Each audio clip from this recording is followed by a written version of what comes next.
Assalaamu calaykum kusoo dhawaada janalka maalmaha. Waxaan idin soo gudbinaynaa qiso mudan ku cibro qaadasho.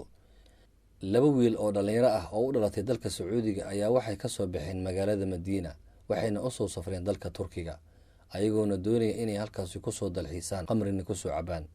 Markii ay gaareen magaalada Istanbul, waxay iibsadeen dhalooyin qamri ah, waxayna degeen hotel ayagoona ku fikiraya inay halkaasi ku soo tuntaan, qamrigoodana ku soo cabaan iyada oo la ogeyn.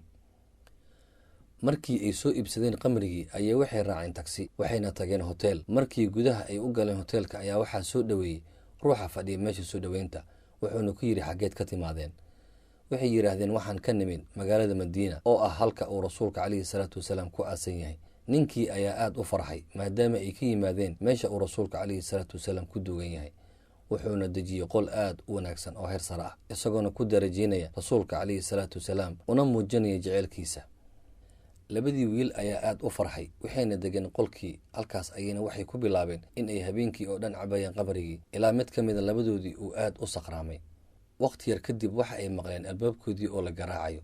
Labadii wiil mid ka mid a oo markaasi meerkiisii joogo ayaa baxay oo albaabkii tagay, wuxuuna furay albaabka isagoona hal il isku hayo oo indhaha si fiican u kala qaadi karin. Wuxuuna arkay ninkii fadhiya meesha soo dhaweynta. Markaasaa ninkii wuxuu ku yiri imaamka masjidka wuxuu diiday inuu salaadiina dushiyo markii uu ogaaday inaad ka timideen magaalada Madiino oo ah halka rasuulka calayhi salaatu wasalaam uu ku duugan yahay, hotelkana aad degan tihiin. Sidaa darteed waxaan idinku sugaynaa masjidka dabaqa afaraad ee hoose ee halkaasi imaada. Wiilkii ayaa aad u naxay, wuxuuna u tegay saaxiibkiis, wuxuuna ku yiri war waan ceebaysannahay ee wax qur'aan ma xafisan tahay. Wuxuu ku yiri ugu jawaabay anigu imaam ma naqan karo maxaa yeelay ma aqaano qur'aan. Waxay ku fikireen sidii ay dhibaatadan uga bixi lahaayeen. Waxaa mar labaad ku soo laabtay ninkii oo ku yiri idinka ayaan idin sugaynaa, soo dhaqsada salaadaysan naga tegin. Wiilkii wuxuu galay suulida, qubeys ayuu isku soo boobay, kadibna uu soo degtay, wuxuuna soo galay masjidka.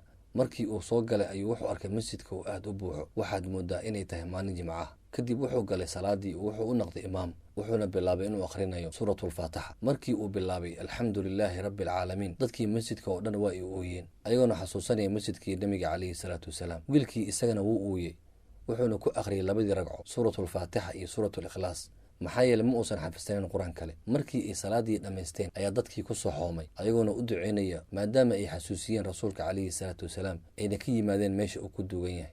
Balse arrintani ayaa waxay sabab u noqotay in ay labadan wiil soo toobad keenaan, xumaantii ay ku jireen ay ka soo laabtaan. Wiilkii salaada dusheynaya wuxuu noqday daaci dadka ugu yeera diinta. Kadib markii uu ahaa ruux xumaanta ka shaqeeyo ayaa Allah subxaana wa tacaala wuxuu ugu bedelay inuu noqdo ruux wanaagsan. Subxaan allah, alle wuxuu hidaayad siiyaa ruuxa uu doonayo.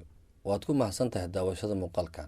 Haddii aad ku cusub tahay janalka maalmaha, fadlan subscribe dheh si ay kuu soo gaaraan muuqaalada cusub. Mahadsanid.